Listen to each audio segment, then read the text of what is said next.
Okay, so we're here this morning to go through the approver session of the electronic point of entry on the National Incident Management System. That's just explaining all of the initials there. So I have one example to take you through, which is a staff member slip, trip or fall, and then we get into the actual approver session. This is just to give you an example of the different screens within NIMS. So as and from when you rolled out, which was yesterday, you will have access to these different icons within your shared drive. So there will be one there for the incident entry or the intake entry, which is those colleagues who will be inputting the notices as and when they happen or as close to when they happen. And then there's the one for the approval. Now, the main difference between the two is that those inputting the notices will not have a logon. Okay, so they will, when they click on their icon, they'll be brought directly into it. You will have a logon, which I'll be showing you in just a few minutes when we go to approve. So the colleagues inputting will click on their notice of intake and they will see this screen. They'll click on the add new incident and be brought straight in to choosing, first of all, the categorization of the incident. So you have the option to log a person, property, crash, collision, or a dangerous occurrence. And just to explain those briefly, a person is an incident which affected a person, such as a staff member, a member of the public, or a contractor, etc. Property is an incident which affected or damaged revenue state property or a third party property, excluding crash collisions. So crash collisions are a category of their own. And you'll see there, it's an incident relating to single or multiple vehicle collisions, cars, aircraft, ships, helicopters, etc. Obviously, we indemnify the Defence Forces as well, which is why aircraft, ships and helicopters are there, and property damage as a result of that crash collision. So crash collision, vehicle only, anybody running into a wall, that is not a crash collision, that will be a person incident. And then a dangerous occurrence is harm to multiple people or the environment. So because we're logging a staff slip, trip or fall, you are going to be choosing person, and you will note that at the end of each of those questions that we're asking you to answer, there is a little icon, a little I button that has I for information. And if you're not 100% sure what the question means that we're asking for, you'll see all of these questions are down listed on the left-hand side. Those that have a red asterisk are mandatory questions, and you won't be able to save this as a notice until you've answered the ones with a red asterisk. Just an example of what they look like, I clicked on the icon there for category of incident, and it explains the different categories as I did on the previous slide. And then another example is if you were to click on the I in your free text or your summary of incident field, it explains to you there that it's important that what you put into that free text field is factual and based on the actual incident. And very importantly, you should not have any identifying information in there. So no names, it should just be generic information such as staff member, etc. Going back to our inputting screen then, the next field that you're going to be populating is the date of the incident. And you can either manually type it in the format of 2 digits for day, / 2 digits for month, / and the 4 for the year. And when you click return then to accept that date, you'll see if we're in a single month like we are now, it will remove the 0. Or you can click on the calendar icon there and it will bring you into a calendar month representation where you can choose your date. The next one then relates to the time, and this is the first of the pick lists that you're going to encounter. Any of our questions that have a pick list have a little magnifying glass in them. And when you click into that, you will be given the pick list. And for the time, it's the 24-hour clock broken down into hourly slots where you can choose on the hour and a minute before the next hour. Now, if you want to put in the exact time, you can put that in the summary of the incident here if you wish. Next, we're going to choose where the incident happened or the location from where staff, if they're off-site, happens to be. And you click on state locations and it will bring you into this screen. Now, for yourselves in revenue, the search button here, depending on your IP address, if you have an IP address that we're aware of, the search button will be blue and you don't have to type anything in here. You can just hit the search button. If the search button isn't blue like it is here, you will need to type revenue into state bodies, then the search button will become active. And when you click on it, it will bring you back all of the locations that you have access to. And there are 103 of them for the revenue based across 2 pages. You'll see there, each page has 100. So the second page is just going to have the last 3. Now, it will seem the first time that you open this that the locations are in a sort of a random order. That's because they'll be put in code order. Behind each location, it has a specific code. If you click on search exact location, if you click on that heading, it will put it into alphabetical order, and that should make it easier for you to find. So we're logging this as having happened in Sarsfield's house in Francis Street. We click on the button before it, and then the select option will become active, and you can click on it. And when you come back out to your screen 1, you'll see that the location has now been populated into these 2 gray boxes. Now, because they're gray, you cannot click into them. Okay, so if you realize that you've selected the wrong location, you'll just need to retrace your steps and go back into state locations and re-choose a location. Next, you're asked, did this happen on-site or off-site? Now, this one has happened on-site. The off-site option allows you to log something that may not have happened on the campus that you are based in. So, for example, for yourselves in revenue, maybe an off-site inspection of vehicles for whatever petrol or anything that they have. So you would choose from locations where those staff are based from. You would then note it as being an off-site incident, and in the specific location detail, which isn't mandatory, as you could see, you could put whatever, maybe national road network, or if it was other off-site, you could populate that in there. Now, in this example, on the stairwell has been populated, but it didn't need to be, because we're going to put some more information into the summary of the incident. So what we're noting here is that an officer was going downstairs to exit the building for lunch. She stood aside for a returning member of staff, lost her balance on the step, and fell down approximately 6 steps, landing on her right hand and arm. The immediate actions taken, again, not a mandatory question, as you can see, but what we're noting in this situation is that she was assisted by colleagues into a sitting position and checked, and she said that she felt okay at the time. Now, because this is a PowerPoint slide, I've just represented the top part of the screen that you'll be populating, just to make it large enough for you to see. So I'm clicking onto the next screen, but what you would be doing in reality is just scrolling further down the same page. And all of the questions that are further down the page, because I chose person, I have person-related questions. So you'll see I have questions relating to details of the person affected. We're noting that who was involved was a staff member. And because I've chosen staff member, the category of person options in these pick lists all relate to staff. So I'm choosing other staff, so that revenue officer will pop up in the selection for this pick list. The details of the person affected, we're noting the surname and the Christian name. I managed to get it back to front here. So it's Wilson should be in here, and Patricia. We're asked if the date of birth is known. We're saying yes. And because I've said yes, then the date of birth field will pop up here. If I had said no, the date of birth field would not have come up. So you'll see the way the screen changes depending on how you answer the questions on the page. We're asked about the gender.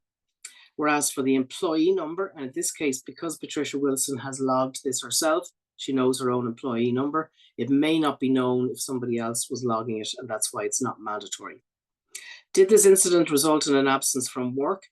Again, 3 options, yes, no, or to be confirmed. Because we've chosen no here, remember, it's been logged as close to when the incident happened as possible. So it may not be known yet whether Patricia has taken an absence from work as a result of this. So you could choose to be confirmed, and at a later date, should this be saved as an actual incident, you could note in the incident review page whether there was an absence from work.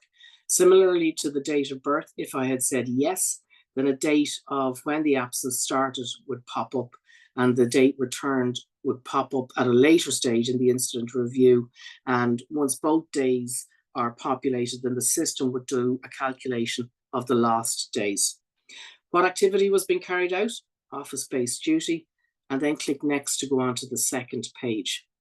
Now this page is all more about the classification of the injury. So as you can see, the first question is the outcome at the time of the incident. And that's a very important thing to point out here, that you're logging again as close to when the incident happened. This will not change. And what I mean by that is, if it turns out that Patricia, maybe a couple of days later, still had pain in the arm and went and had it x-rayed, and it turned out that there was maybe a fracture or a dislocation, that information will be put in the incident review section when saved. You would not change the outcome at the time of the incident, because those two words there are very important. Because of chosen injury not requiring first aid, that selection pre-populates did this result in as being harm, and it means that the injury details are active for me to select body parts and the classification. Another option in here is no injury, and if that had been chosen, then these will be grayed out. So again, an example of how the system removes questions that are not necessary, depending on how you answer previous questions. So our incident hazard classification is exposure to physical hazards. We're choosing slip, trips and falls from the sub-hazard type, and on the stairs from the under sub-hazard type, if you like. The please specify is a free text field, and we're just mentioning that balance was lost on the stairs. We're choosing from problem cause obstruction protruding object because the staff member stepped aside for somebody else. And then the injury details in our pick list here, you have from your head to toes, your different body parts. We're choosing arm here. You can only make one selection from the pick list, but one of those selections is multiple body parts. So you could make that selection if more than one body part was selected. The classification of the injury here is musculoskeletal soft tissue, bruising, and then we're inputting the name of who's reporting it, and it's Patricia Wilson. Category of the person is general support, the date that it was being reported, and then your local system reference number, not mandatory, as you can see. This again is a free text field. It's kind of historical because it's dating back to the days when you might have been inputting big logbooks of incidents on site. Those tended to have their own reference numbers, and this was just to allow a bit of cross-referencing. Not mandatory, as you can see, so we can move on to the next screen, which is about the witness details. And it is good practice that if there were witnesses, that their information will be input here. I'm just filling it with colleague name, telephone number for both. Then I click next, and this selection will bring you into a summary page of what you've just populated. And this is just to allow you to quickly look over what you have inputted, make sure you're happy, and to verify the data you've entered. It will default to no. You must change the no to yes. And when you change it to yes, the submit for approval option will come up, allowing you to submit this for approval, where you will get your NIMS notice ID number back. That is currently a 7-digit number. It's a counter, so it'll obviously be going up the whole time. And once input, then you can hit close and come back out of your system if you're done. So that's the logging of the incident. I'm now going to close out of this and bring you into the NIMS to see what your approvers will see. Now I'm going into our training environment here, so you're not seeing any information. The same as with the input notice that we just saw. It's all generic information. I've anonymized what was in there. You will have a logon, which you will be given once we get the information from your line manager about logging in. And you will have your password, which changes every 30 days. You'll be prompted to change it every 30 days. And when you log in, the default is to bring you to our dashboards. Okay, so this is where you will get information back from the system. It is just a default at the moment. You will have access to your app launcher, which is up in the top left-hand corner here. And like any of these icons within NIMS, if you hold your cursor over it, it will prompt you to open it. And here you will see the 4 apps that you have access to. Now, At the moment, you are only interested in incident intake and incident manager, which I'll be coming back to shortly. So to approve those notices that have been input by your colleagues, you simply click into incident intake, and you will be presented with a list of those notices that are waiting for your approval. Okay, so it should default to those waiting for approval. You see here, intake notices for approval, and it might just take a moment or two for the list to populate. And you can see here that you have 4. Down here it is represented as a total of 4, and these represent notices that I've input as part of the prep for the intake notice training. So simply all you will do is click either the open icon. There are 2 open icons. I have no idea why. So either the folder icon or your icon here, either one. And when you click on that, it will open that notice that is waiting for your approval. Okay, I'm just going to go back there because I'm not sure why that's giving an error. I will click into one that I created this morning, and it should bring you directly into that notice for approval.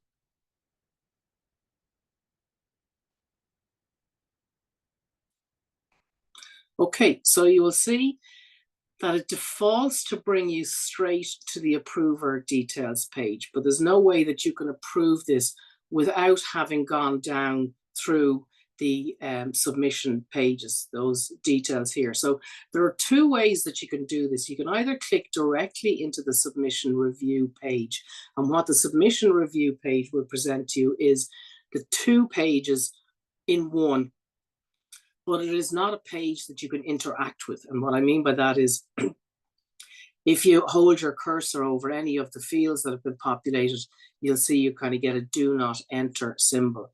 It allows you to see what has been input, but without you being able to interact with it. So if you were to see maybe a discrepancy or a maybe a spelling correction or incorrect spelling or something like that, you would not be able to change it.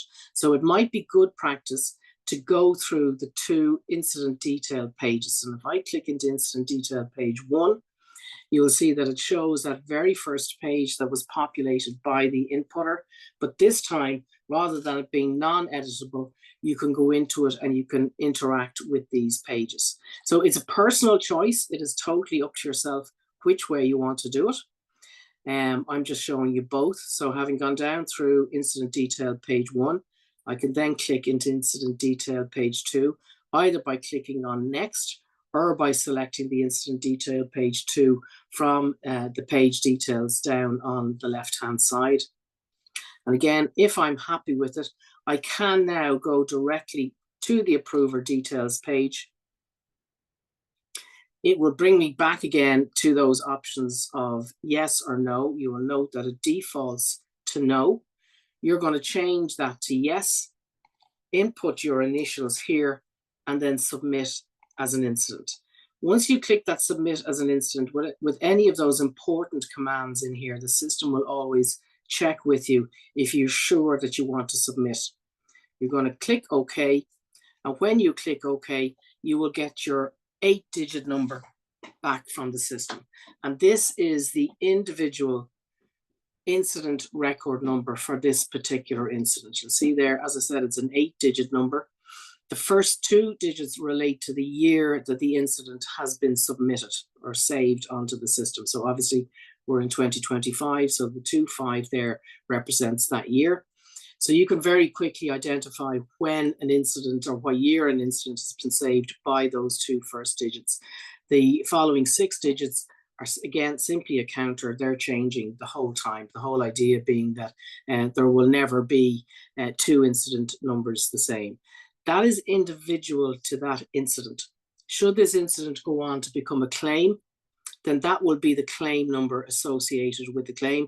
It will be the number that our claims managers within the State Claims Agency will use in all correspondence.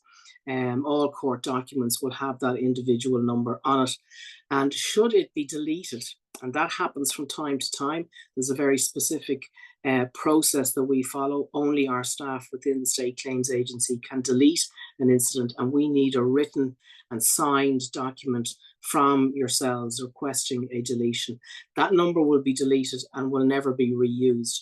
And the system has a very powerful audit tool where we can see anything that has happened on the system, who has made the change, what was in the field before it was changed, and what it was changed to. And that's just to give you reassurance about the system. Similarly, if an incident is deleted and we go to run an audit on that number, it will show that it has been deleted and the reason for the deletion. And typical reasons for deletion are maybe duplicates that two people entered the same incident. You'll see there you can also attach a file to an incident if you wish. And that's it. That is as simple as it is to save an incident that has come across or been noted into your notices of intake. You'll see when I close that now and I go back to my intake notices for approval, my list has now been reduced by 1, giving me a total of 3. If I now go back up to my app launcher and click into Incident Manager, Incident Manager, as its name suggests, is where you will manage your incidents. So if you find yourself coming back in or needing to add any information to an incident, this is where you will come. And you can see here we have a report basically here. These are known as views, but it's basically a report capturing all incidents which have occurred in the past 7 days. In here is a list of reports. As you can see there, it is capturing any number of incidents that you may wish to have a look. And there's the one that we just saved here, the Dermot Walsh. It is defaulting to put them into the oldest one in the past 7 days first. Again, if I were to click on my heading here, it will put it into the most recent order. And to go in and make any changes to this new incident here, again, I would click on the icon. It would open up the incident, and you'll see now that you also have as well as the 2 pages that you populated, you have your incident investigation review, which is where you go to maybe add any new information about what has happened. So you can see here additional details on outcome. So if that situation were to arise where the person had a fall and they were actually going to come out, take time off from work, it is in here that you would put that information. And that's it, really. If I go back into my incident intake, you do have another option in here, because when we were working on the process of approval, some people were saying, but what if we decide as approvers that it may not actually be an incident? Do I have to have them in my list all of the time? So it was, a discussion about whether people should have the ability to delete notices of intake, and it was felt that nobody wanted to have that responsibility. But to take them out of their list, you have the option to void it.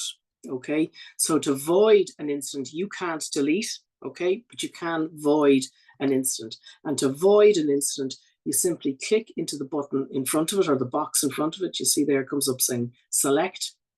And when you click on select, you'll see a void button becomes active up here. You may notice that a delete button becomes active here as well. But if you chose to delete, you would get an error message back. The delete option is based on your access to the system. We can't hide that, unfortunately, but you can void it. And if I click on void, again, you'll get a message saying from the system, are you sure you want to void? You click OK. You'll see that your screen refreshes. You get a message saying that the notices have been voided successfully and it has been removed from your list. Now, if for whatever reason you may decide on review that actually it was an incident, don't worry, it's not gone anywhere. It has simply been removed from your list. You can always click into the drop down here, go to your voided intake lists and notices and retrace your steps. Okay, so that's just showing to you it hasn't been deleted. It has just been removed from your list and you can unvoid it there. Again, it will be removed from your voided lists. And when we go back out to our notices for intake, you will see that it is back in there. There shouldn't be any reason why you should unvoid. If you're unvoiding or if you're voiding, you should be sticking by that decision. But it's just to show you how you can if you wish. And that's it, folks. I'm going to stop the recording now.